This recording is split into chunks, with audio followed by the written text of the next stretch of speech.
Early start time and overflow seating for tonight's highly anticipated Duluth City Council meeting, where a proposed encampment ordinance is taking center stage ahead of a final vote tonight. During tonight's council meeting, a 4-hour public comment session was filled mostly with people asking the council to vote against the ordinance, as some did speak in support, though. When first introduced by the mayor and police and fire chief, the proposal expanded the ban on outdoor camping to all city property and made it punishable by a misdemeanor charge. However, this evening, Councilor Eric Forsman announced an amendment doing away with the charge and sticking with a fine instead.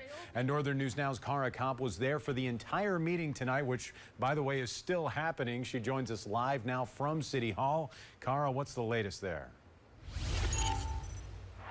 Yeah, Dan, well, conversations between councilors are still underway. They are currently running through a variety of different resolutions being brought to the table before voting on the ordinances tonight. The anticipated vote will be coming after a tense public comment section where more than 80 people with a variety of different opinions came up to talk.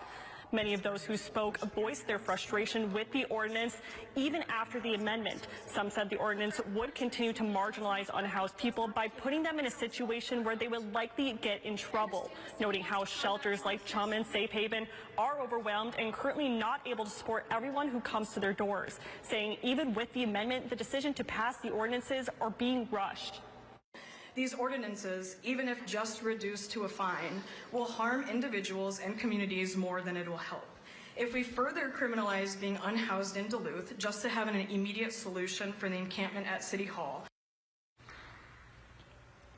On the other hand, others spoke in support of the ordinance, many saying how encampments like the one outside of City Hall are unsanitary and unsafe. Some noted that while they feel empathy for those who are unhoused, they believe that encampments are causing issues for everyone involved.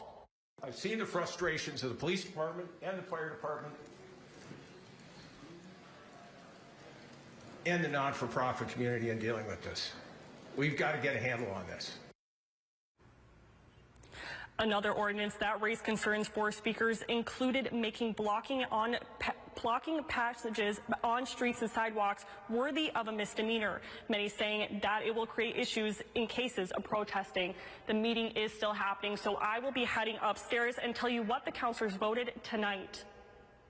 All right, and the result of that decision will be posted to our website as soon as it happens, and you can look for a full breakdown tomorrow morning on Northern News Now today. Cara Kopp reporting live for us from City Hall. Thank you, Cara. Well, we do want to talk